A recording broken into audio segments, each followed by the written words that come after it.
Hello student, स्वागत है आपका आईसीटी वर्चुअल क्लासेस में। मैं हूं कविता, आपकी साइंस टीचर। उम्मीद करती हूँ आप सभी अच्छे होंगे और स्वस्थ होंगे। तो क्लास हम यहाँ पर रिवीजन स्टार्ट कर रहे हैं, जिसमें आप चैप्टर 2 का रिवीजन करेंगे और चैप्टर 2 में हम क्वेश्चन आंसर डिस्कस करेंगे। तो क्वेश्चन से आपके जो रिवीजन है वो इजिली हो जाएंगे।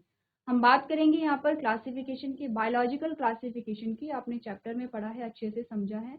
तो हमने बोला था कि जब क्लासिफिकेशन की बात आते हैं तो आप स्टार्ट करते हैं 5 किंगडम क्लासिफिकेशन से। ठीक है, सबसे पहले आपके पास क्या आएगा, 5 किंगडम क्लासिफिकेशन आता है। तो कौन कौन से किंगडम आपके पास आते हैं?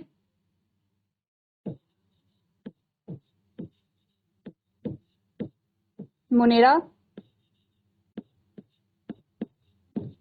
प्रोटिस्टा,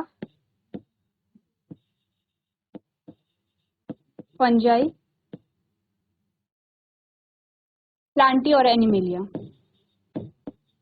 प्लांटी और एनिमेलिया,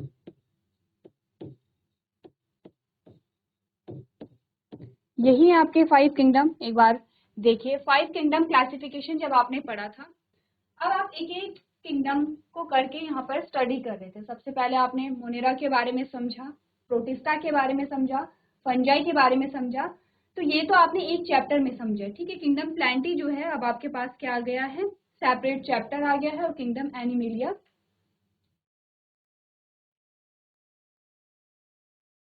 ये होगा एनिमेलिया। ठीक है, किंगडम एनिमेलिया आपके पास सेपरेट चैप्टर आता है। ठीक है, दोनों को आप अलग अलग चैप्टर में यहाँ पर डिटेल में डिस्कस करते हैं। चलिए, अब 5 किंगडम क्लासिफिकेशन में जब आपने पढ़ा तो एक एक करके ये देख लेते हैं आपने किस किंगडम में किसके बारे में बात की है। जैसे कि अगर आपने मोनेरा के बारे में कहा तो आपने कहा कि आपने बात की किसके बारे में, बैक्टीरिया के बारे में, जीवाणु के बारे में आपने बात की है। ठीक है, प्रोटिस्टा में आपके अलग अलग फाइलम आते हैं, प्रोटोजोन्स के बारे में आपने बात की है। फंजाई में आप कवक, यानी कि फंजाई में आप क्या करते हैं, कवकों के बारे में बात करेंगे। प्लांटी में आप समझते हैं सारे ही प्लांट्स आपके पास आते हैं और एनिमल्स आपके सारे एनिमेलिया में आते हैं। ठीक है, क्लियर है। तो हमने बोला जब हम क्लासिफिकेशन करते हैं, सबसे पहले तो आपके पास आती है नीड्स। क्लासिफिकेशन की क्या नीड्स आपके पास आती हैं? ठीक है, सबसे पहले आपने बोला क्यों हम क्लासिफिकेशन कर रहे हैं। तो देखिए, आप सरवाइव कर रहे हैं क्योंकि आप बहुत सारी चीजों को समझते हैं। ठीक है, आपने बोला कि यहाँ पर कोई भी जो जीव है, आपने फूड वेब पढ़ा है। ठीक है, फूड वेब में आपने फूड चेन पढ़ी है। फूड चेन में आपने क्या बोला कि एक जो जीव है वो दूसरे जीव पर निर्भर करता है। यहाँ पर भोजन की बात हो रही है। ठीक है, भोजन के लिए कोई एक जीव दूसरे जीव पर निर्भर करता है। इसी प्रकार से एक पूरी क्या बनती है, फूड चेन बनती है। अब एक फूड चेन दूसरी फूड चेन से कनेक्टेड होती है, इसी प्रकार से आपका पूरा खाद्य जाल बनता है। तो यहाँ पे एक जीव दूसरे जीव से क्या है, कनेक्टेड है। वैसे ही आपने बोला कि यहाँ पर अगर एक जीव दूसरे जीव से कनेक्टेड है तो हमें अभी पता है, क्योंकि आप सारे जीवों के बारे में जानते हैं, आप समझते हैं चीजों के बारे में।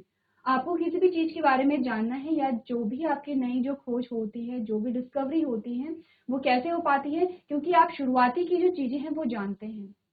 आपने बोला कोई भी जो नया जीव है, जब आप उस नए जीव को देखते हैं तो अभी आपको नहीं पता कि वो जीव कौन है।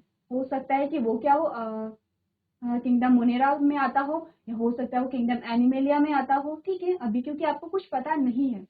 अब जब आपने 5 किंगडम के बारे में पढ़ा था, आपने कहा था मोनेरा में तो क्या आते हैं, सूक्ष्म जीव आते हैं, एनिमेलिया में फुली डेवलप्ड ऑर्गेनिज्म आते हैं। तो आपने बोला इजिली हम आइडेंटिफाई कर सकते हैं, क्योंकि मोनेरा में जो आ रहे हैं उन्हें तो हम अपनी आंखों से भी नहीं देख पा रहे हैं, उसको देखने के लिए हम यहाँ पर माइक्रोस्कोप का यूज कर रहे हैं। ठीक है, और जो किंगडम एनिमेलिया के हैं, आपने कहा वेल डेवलप्ड है, उनमें ऑर्गन सिस्टम तक का जो बॉडी ऑर्गेनाइजेशन है वो ऑर्गन सिस्टम तक का आ गया है। तो आपने कहा बहुत डिफरेंस है, हम इजिली देख करके बता सकते हैं कि कोई हमारे पास कोई नया जीव अगर आया है वो किंगडम मोनेरा में आता है या किंगडम एनिमेलिया में आता है। ऐसा कैसे पॉसिबल हुआ? क्योंकि आपने क्लासिफिकेशन किया, क्योंकि आपने वर्गीकरण किया। अब वर्गीकरण आप कैसे करते हैं? आपने बोला हम कुछ कैरेक्टर को लेकर चलते हैं, कुछ गुणों को लेकर के चलते हैं। ठीक है, उन कैरेक्टर को लेकर के हमने कहा जो समान गुणधर्म वाले हैं उन्हें आपने एक ग्रुप में रख दिया है, जो दूसरे इससे हटके होते हैं आपने कहा तो आप क्या करते हैं, उस ग्रुप में जो समान गुण वाले होंगे दूसरे ग्रुप में रखा, फिर आपने तीसरा ग्रुप बनाया, तो आपने अलग अलग ग्रुप यहाँ पर बना दिए हैं। ठीक है, बनाए हैं। अगर हम एग्जाम्पल देखें तो आपने कहा किंगडम प्लांटी और किंगडम एनिमेलिया। अब किंगडम प्लांटी में हमने सारे ही प्लांट्स को रखा है और किंगडम एनिमेलिया में हमने सारे एनिमल्स को रखा है। ठीक है, किंगडम अगर फंजाई की बात करें, हमने कहा फंजाई में हमने सारे ही कवकों को रखा है। अब कवक किस प्रकार के थे, आपने कहा प्लांट्स जैसे थे। पहले तो आपने बोला तो प्लांट्स जैसे ही हैं क्योंकि उग रहे हैं नीचे से। अगर हम मशरूम का एग्जाम्पल लें, आपने कहा उग रहे हैं नीचे से, लेकिन हमने बोला इसमें क्लोरोफिल एब्सेंट था। और पोषण का तरीका क्या है, आपने कहा मृतोपजीवी है। तो जैसे कुछ कुछ चीजें यहाँ पर होती हैं, जैसे कि बॉडी ऑर्गेनाइजेशन,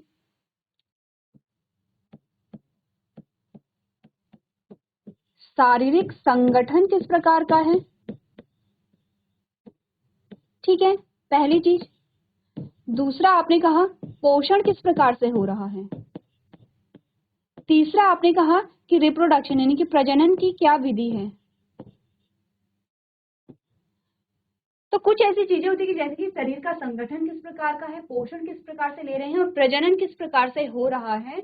ये क्या होते हैं, देखिए और भी बहुत सारे, हमने जब आपने क्लासिफिकेशन पढ़ा था तब आपने बहुत सारे बेसिस देखे थे। आपने कहा था किस आधार पर आपने 5 किंगडम क्लासिफिकेशन यहाँ पर डिस्कस किया है, किस आधार पर आपने किया था। आपने बहुत सारे वहां पर क्या देखे थे, अलग अलग आपने क्या देखे थे, बेसिस देखे थे, अलग अलग आधार देखे थे। हमने कहा 3 हम मेनली लेकर के चलते हैं। शारीरिक संगठन, अब शारीरिक संगठन में आपने क्या बोला कि या तो कोई एक कोशिकीय है,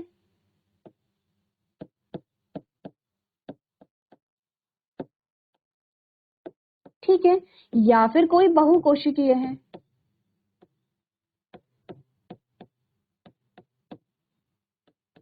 ठीक है, ठीक है। अब आपने बात की बहुकोशिकी में भी आपको अलग अलग चीजें देखने को मिली, जैसे कि क्या चीज देखने को मिली, जब आपने किंगडम एनिमेलिया पढ़ा था आपने एक चीज वहां पर नोटिस की थी। आपने कहा बहुकोशिकीय तो है, लेकिन आपने बोला कि बहुकोशिकीय कोशिकीय स्तर पर है, यहाँ पर कोशिकीय स्तर है अभी भी, और यहाँ पर क्या है, ऊतक, अंग, अंग तंत्र का स्तर है। अब ये सारी चीजें क्या हैं, देखिए एक एक करके डिस्कस करेंगे। ये सारी चीजें क्या हैं, आपने बोला सबसे पहले शारीरिक संगठन की बात हो रही है। शारीरिक संगठन में सबसे पहले हम देखते हैं सेल को, क्योंकि आप लोग जानते हैं कि जो बेसिक यूनिट है हमारी वो सेल है, कोशिका है। तो हम कोशिका की स्थिति देखते हैं। आपने बोला कि जो जीव है क्या वो एक कोशिकीय है या वो बहुकोशिकीय है। तो आपने कहा अगर एक कोशिकीय है तो उन्हें आपने क्या कर दिया, सेपरेट कर दिया। अगर बहुकोशिकीय है तो उन्हें आपने सेपरेट कर दिया, ठीक है, क्लियर है इतनी बात। अब आपने कहा कि जो बहुकोशिकीय हैं, तो बहुकोशिकीय में क्या होता है कि कुछ ऐसे जीव होते हैं कि जिनमें कोशिकाएं तो बहुत सारी हैं लेकिन अभी ऊतक नहीं बने हैं। क्योंकि आपने सीक्वेंस क्या देखा था, सीक्वेंस हमने क्या बोला, कोशिका या कोशिकाएं, और कोशिकाएं मिलकर बनाती हैं ऊतक, और ऊतक मिलकर बनाते हैं अंग, और अंग मिलकर के बनाते हैं अंग तंत्र, और अंग तंत्र मिलकर बनाएंगे आपका पूरा शरीर, ठीक है। ये हमने बोला था। अब हमने बोला कि कुछ ऐसे जीव होते हैं जिनमें कोशिकाएं तो बहुत सारी होती हैं लेकिन अभी भी ऊतक उनमें नहीं बने हैं, ठीक है। अब ऊतक उनमें नहीं बने हैं, ऊतक उनमें नहीं बने हैं, तो हम बोलते हैं कि अभी कोशिकीय स्तर का है इनका शारीरिक संगठन। मल्टी सेलुलर है ये बात हम जानते हैं, लेकिन अभी कोशिकीय स्तर का है। फिर हमने कहा कि कुछ ऐसे जीव होते हैं जो एडवांस हो जाते हैं, और आपने बोला उनमें ऊतक बनेंगे, उनमें अंग बनेंगे, उनमें अंग तंत्र बनेंगे, और उनमें फिर क्या होगा, पूरे शरीर का निर्माण होगा, ठीक है। तो शारीरिक संगठन आपने देखा किस प्रकार का है, ठीक है। एक बार देखिए आप लोग, चलिए अब नेक्स्ट हमारे पास आता है पोषण, ठीक है। तो पोषण हमारे पास, पोषण के बेसिस पे जब आप देखते हैं, जब आप न्यूट्रिशन के बेसिस पे देखते हैं तो आपके पास आते हैं परपोषी और स्वपोषी, ठीक है। परपोषी भी अलग अलग प्रकार के होते हैं, जैसे कि आपने बोला परपोषी में कौन कौन से आते हैं, परजीवी आते हैं, जैसे कि परजीवी आते हैं, जैसे कि मृतोपजीवी आते हैं, जैसे कि कीटभक्षी आते हैं, ठीक है। अलग अलग प्रकार के परजीवी होते हैं। अब आपने कहा जो परजीवी होते हैं वो भी दो प्रकार के होते हैं, अंतः परजीवी होते हैं और बाह्य परजीवी होते हैं, ठीक है। वैसे ही स्वपोषी भी आपके पास दो प्रकार के आएंगे, कौन कौन से आएंगे? आपने कहा एक तो होते हैं फोटो, यानी कि जो लाइट के प्रेजेंस में अपना भोजन बनाते हैं, ठीक है, तो उसे आप क्या कहते हैं? जो फोटोसिंथेटिक होते हैं। दूसरे होते हैं कीमोसिंथेटिक। तो आपने बोला फोटो ऑटो या फिर फोटोसिंथेटिक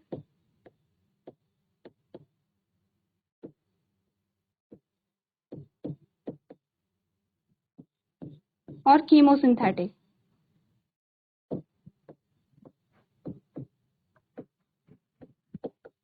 या फिर आप इन्हें कहेंगे फोटो ऑटोट्रॉप और कीमो ऑटोट्रॉप, ठीक है। या फिर क्या कहेंगे, यहीं पे नोट कर लेते हैं।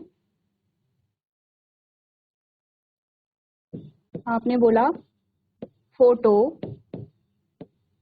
ऑटोट्रॉप और सेकंड आपने बोला कीमो ऑटोट्रॉप, ठीक है। अब क्योंकि आपने बोला न्यूट्रिशन दो प्रकार के होते हैं, आपने कहा परजीवी जो होंगे उन्हें आपने एक ग्रुप में रखा होगा, मृतोजीवी जो होते हैं उन्हें आपने एक ग्रुप में रखा होगा, कीट भक्षी जो है उन्हें आपने एक ग्रुप में रखा है। अब आपने बोला ये तो आपके पास परपोषी आए हैं, हेटेरोट्रॉप आए हैं, ठीक है, एक ग्रुप बना परपोषी का, हेटेरोट्रॉप का। अब आते हैं स्वपोषी। आपने कहा स्वपोषी तो है लेकिन किस प्रकार के हैं? फोटो ऑटोट्रॉप है, कीमो ऑटोट्रॉप है। तो फोटो का मतलब होता है कि जो सूर्य के प्रकाश में क्या करे, जो क्या करे, सूर्य के प्रकाश की उपस्थिति में अपना भोजन बनाए। और कीमो ऑटोट्रॉप क्या होते हैं? जो केमिकल्स की प्रेजेंस में अपने भोजन को बनाए। तो जब भी आप फोटो ऑटोट्रॉप के बारे में बात करेंगे, आप बात करेंगे किसके बारे में? प्लांट्स के बारे में, ठीक है। और प्लांट्स के बारे में आप बात करेंगे किसकी? फोटोसिंथेसिस की।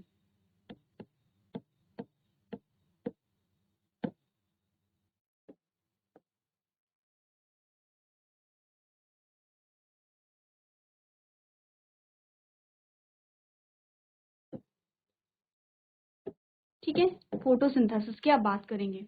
अब आपने कहा कि जो कीमो ऑटोट्रॉप होते हैं वो क्या होते हैं? जो केमिकल्स की प्रेजेंस में अपने भोजन बनाते हैं। और यहाँ बात करेंगे बैक्टीरिया की। तो क्या किया आपने? बैक्टीरिया और प्लांट्स को अलग अलग रखा, दोनों ही स्वपोषी थे, ठीक है, दोनों ही आपके पास कैसे आए थे? स्वपोषी आए थे। लेकिन आपने दोनों को अलग अलग रखा, आपने बैक्टीरिया को मोनेरा में रखा और आपने प्लांट्स को किस में रखा? किंगडम प्लांटी में रखा, ठीक है। सेकेंड आपने देख लिया। तीसरा आता है प्रजनन, ठीक है, तीसरा आता है आपका रिप्रोडक्शन। कि रिप्रोडक्शन किस प्रकार का पाया जा रहा है? दो प्रकार के आपने पढ़े हैं। आपने जब प्रजनन की बात की तो आपने बोला कि आपके पास दो प्रकार के आते हैं, अलैंगिक जनन आता है।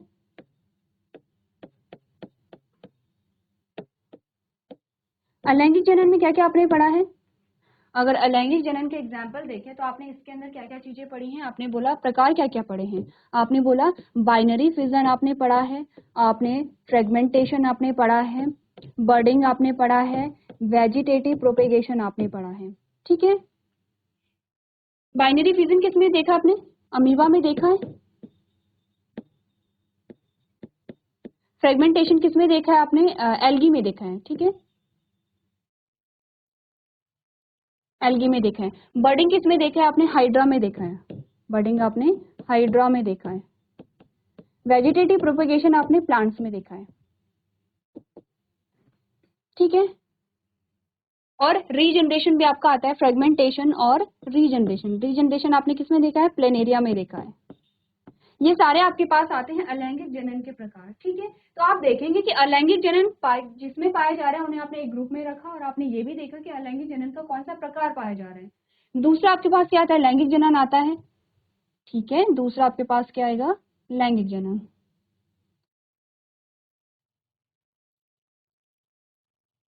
दूसरा आपके पास आएगा लैंगिक जनन।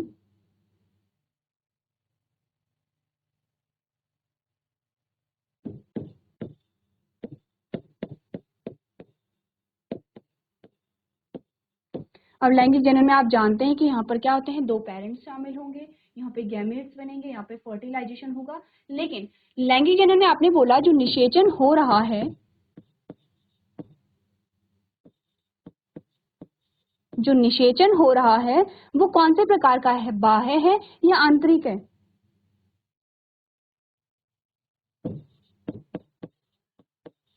बाह्य निषेचन है या फिर आंतरिक है? ठीक है, क्या होता है इंटरनल फर्टिलाइजेशन और एक्सटर्नल फर्टिलाइजेशन? आपने बोला अगर फर्टिलाइजेशन बॉडी के अंदर हुआ है तो आपने उन्हें इंटरनल फर्टिलाइजेशन कहा, आंतरिक निषेचन कहा, और अगर बॉडी के बाहर फर्टिलाइजेशन हुआ है तो उसे आपने बाह्य निषेचन कहा, एक्सटर्नल फर्टिलाइजेशन कहा। ठीक है, इंटरनल फर्टिलाइजेशन में फर्टिलाइजेशन बॉडी के अंदर है, एक्सटर्नल में जो फर्टिलाइजेशन है वो बॉडी के बाहर है। आपने बोला कि यहाँ पर फिर आपसे क्वेश्चन पूछा जाता है कि गैमेट का प्रोडक्शन किस हिसाब से होता है, इन दोनों में से किस में ज्यादा होता है? तो आपने कहा यहाँ पे गैमेट का प्रोडक्शन ज्यादा होता है, यहाँ पर कम होता है। क्या रीजन इसके आते हैं? आपने कहा कि यहाँ पर देखा जाता है कि पॉसिबिलिटी फर्टिलाइजेशन की ज्यादा कहाँ पे है? आपने कहा ज्यादा पॉसिबिलिटी यहाँ पर होगी और कम पॉसिबिलिटी यहाँ पर होगी। ज्यादा बेनिफिशियल कौन सा होता है? आपने कहा इंटरनल फर्टिलाइजेशन ज्यादा बेनिफिशियल होता है। ठीक है, तो आपने तीनों चीजें देखी। जब आपने क्लासिफिकेशन देखा तो आपने कहा शारीरिक संगठन कैसा था, पोषण कैसा था, प्रजनन कैसा था। इसके अलावा एक और चीज आती है सेल वॉल। ठीक है, इसके अलावा सेल वॉल को भी देखा जाता है।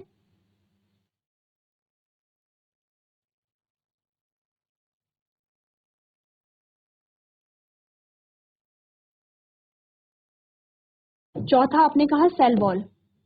तो सेल वॉल तो देखिए, जब आपने कितने किंगडम पढ़े हैं? आपने 5 किंगडम पढ़े हैं। 5 में से जो 4 किंगडम होते हैं सभी में सेल वॉल पाई जाती है एक्सेप्ट किंगडम एनिमेलिया। ठीक है, किंगडम एनिमेलिया में सेल वॉल नहीं पाए जाते। आप देखते हैं जब भी आप प्लांट सेल और एनिमल सेल में डिफरेंस करते हैं, सबसे पहला डिफरेंस आप यही लिखते हैं कि यहाँ पर क्या है, जो किंगडम एनिमेलिया है यानी कि जो एनिमल सेल है उसमें क्या होगा, सेल वॉल एब्सेंट होती है। ठीक है, अब सेल वॉल आपने कहा सब में है, तो सेल वॉल किस प्रकार से आधार बन गया वर्गीकरण का? देखा जाता है कि किसकी सेल वॉल किस चीज से मिलकर के बनी है।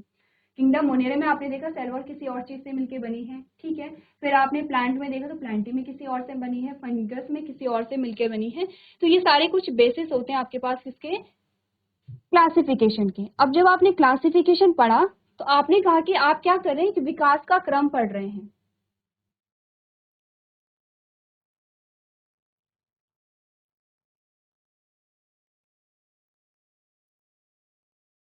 ठीक है, आपने बोला जब भी आप कोई भी किंगडम पढ़ रहे हैं आप एक विकास के क्रम में पढ़ रहे हैं। एग्जाम्पल लेते हैं पादप जगत का। पादप जगत में आपने कहा सारे ही प्लांट्स आते हैं। ठीक है, लेकिन प्लांट्स कुछ ऐसे भी थे कि जिनमें ऑर्गन सिस्टम नहीं डेवलप था, ऑर्गन आइडेंटिफाई नहीं थे, और कुछ ऐसे भी प्लांट थे कि जिनमें हर एक प्रोसेस के लिए अलग सिस्टम उनके पास था। तो इसके लिए यहाँ पर जो पादप जगत है उन्हें आपने अलग अलग पार्ट में डिवाइड किया। आपने कहा हेलोफाइटा, ब्रायोफाइटा, टाइडोफाइटा, जिम्नोस्पर्म और एंजियोस्पर्म। ठीक है, आपने यहाँ पर 5 अलग अलग यहाँ पर क्या थे उन्हें क्लासिफिकेशन में फिर से आपने किंगडम प्लांटी को डिवाइड कर दिया है। अब आपने देखा कि जो थैलोफाइटा था, थैलोफाइटा में एग्जाम्पल क्या लिया था आपने? आपने कहा कि जो शैवाल आपके आते हैं, जो आपके शैवाल आते हैं यानी कि एल्गी, इसी में आते हैं। क्योंकि आपने एल्गी को जब देखा तो आपने कहा एल्गी में कभी आपने देखा है कि एल्गी की जो स्टेम है, जो लीफ है या रूट है, आप आइडेंटिफाई कर पा रहे हो? आपने शैवाल को देखा होगा जैसे कि कहीं पे रुका हुआ पानी होता है और जो वहाँ पर ग्रीन जैसा सब्सटेंस होता है, जब आप टच करते हैं तो कुछ म्यूकस जैसा भी आपको फील होता है। ठीक है, क्या होता है वो? जिसे आप काई कहते हैं साधारण भाषा में। तो आपने कहा कि जो काई होती है वही आपकी क्या है, शैवाल है। तो शैवाल में अगर आप देखेंगे तो आपको कुछ नहीं मिलेगा, सिर्फ रेसे जैसा एक गुच्छा आपको मिलता है। अगर आप देखेंगे आपने कहा रेसे जैसा एक गुच्छा है जो कि ग्रीन कलर का भी होता है, ब्राउन का भी होता है, रेड भी होता है। आपने रेड एल्गी नहीं देखी होगी, ब्राउन भी आपने नहीं देखी होगी, मोस्टली आप ग्रीन एल्गी देखते हैं। तो आपने कहा जो ग्रीन एल्गी आपने देखी आपको कुछ नहीं मिला बल्कि थ्रेड देखने को मिले, तो कुछ धागेनुमा संरचना देखने को मिले। ना आपने वहां पर देखा स्टेम है, ना ही लीफ है, ना ही रूट है। वहीं अगर आप बात करेंगे जिम्नोस्पर्म और एंजियोस्पर्म की, तो ये डेवलप्ड प्लांट है। आपने कहा हर एक प्रोसेस के लिए यहाँ पर क्या है, अलग ऑर्गन सिस्टम मिलकर बना है। जैसे कि अगर आपने बोला कि यहाँ पर पानी के अवशोषण के लिए कौन है, रूट है, क्या कर रही है, एब्जॉर्प्शन कर रही है वाटर का। ठीक है, फिर आपने कहा कि कंडक्शन के लिए कोई भी यहाँ पर परिवहन हो रहा है तो आपने कहा तना है। फिर आपने कहा यहाँ पर फोटोसिंथेसिस हो रही है तो आपने कहा पत्ती है। और आपने कहा रिप्रोडक्शन हो रहा है तो क्या है, फूल है। तो आप क्या देख रहे हैं, हर एक प्रोसेस के लिए क्या है, अलग अलग पार्ट्स आपको आपके प्लांट में देखने को मिल रहे हैं। ठीक है, इसीलिए क्या किया गया, ऐसा नहीं हो सकता था कि आप एल्गी को भी एक ही ग्रुप में रखें और आप एंजियोस्पर्म को भी एक ही ग्रुप में रखें, ऐसा पॉसिबल नहीं हो सकता था, क्योंकि दोनों में बहुत ज्यादा डिफरेंसेस हैं।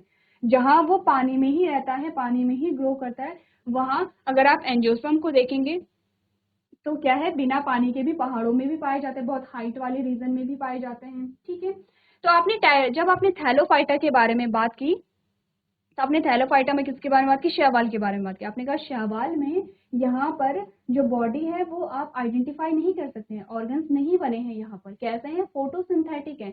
तो यहाँ पर जो फोटोसिंथेसिस हो रही है, सबसे ज्यादा फोटोसिंथेसिस कौन कर रहा है, शैवाल आपके सबसे ज्यादा फोटोसिंथेसिस करते हैं। ठीक है, इन्हें पानी चाहिए ही चाहिए, बिना पानी के ये एग्जिस्ट नहीं कर पाते हैं। ठीक है, क्लियर है इतनी बात। अब आपने बोला कि यहाँ पर सेकेंड आपके पास आते हैं ब्रायोफाइट्स। ठीक है, ब्रायोफाइट्स आते हैं। आपने कहा ब्रायोफाइट्स अब क्या है, ये इन्हें भी क्या है, पानी की आवश्यकता तो इन्हें भी है, लेकिन आपने बोला इनमें लीफ लाइक स्ट्रक्चर आ गए हैं, ऐसा नहीं बोला गया कि लीफ आ गई है, आपने बोला leaf like structure, stem like structure और रूट लाइक स्ट्रक्चर इन्हें देखने को मिले हैं। तो आप कंफ्यूज नहीं करेंगे, ऐसा नहीं बोला है कि इनमें लीफ आ गई है, इनमें रूट आ गए हैं या इनमें स्टेम आ गया है, ऐसा बोले कि पत्ती जैसी संरचना कुछ कुछ दिख रही है। आप कह सकते हैं कि कुछ स्टेम जैसा दिख रहा है, कुछ पत्ती जैसा दिख रहा है, आप अभी ये कह सकते हैं। ठीक है, दोनों का अगर कंपैरिजन किया गया तो आपने बोला शैवाल में हमें कुछ पता नहीं चला था, लेकिन ब्रायोफाइट्स में हमें कुछ कुछ पता चलने लगा है। जब आप बात करेंगे टेरिडोफाइट्स के बारे में, तो टेरिडोफाइट्स में आपको यहाँ पर बहुत चेंजेस देखने को मिले। कौन से चेंजेस इन्हें देखने को मिले, आपने बोला कि यहाँ पर टिश्यू आने लगे। अभी तक आप क्या देख रहे थे, सेल स्टेज ही चल रही है, आपने कहा आप टिश्यू आ गए हैं, आप ऊतक आ गए हैं। और जब ऊतक आए थे तो आपने बोला जाइलम और फ्लोएम।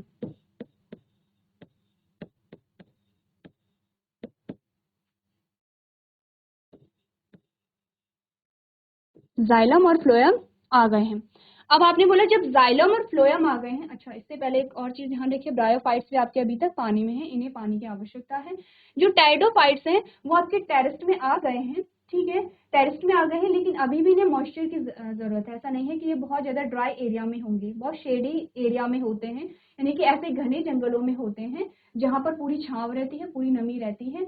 अब आपने बोला जब जाइलम और फ्लोएम इनमें आ गए तो अब ये थोड़ी सी इनकी लेंथ भी बढ़ गई है, हाइट भी बढ़ गई है। अभी तक आपने क्या बोला, शैवाल तो पूरे पानी में ही डिप रहते हैं, आपने बोला ब्रायोफाइट्स के लिए भी पानी चाहिए ही चाहिए, बहुत ज्यादा क्या है, हाइट नहीं होगी।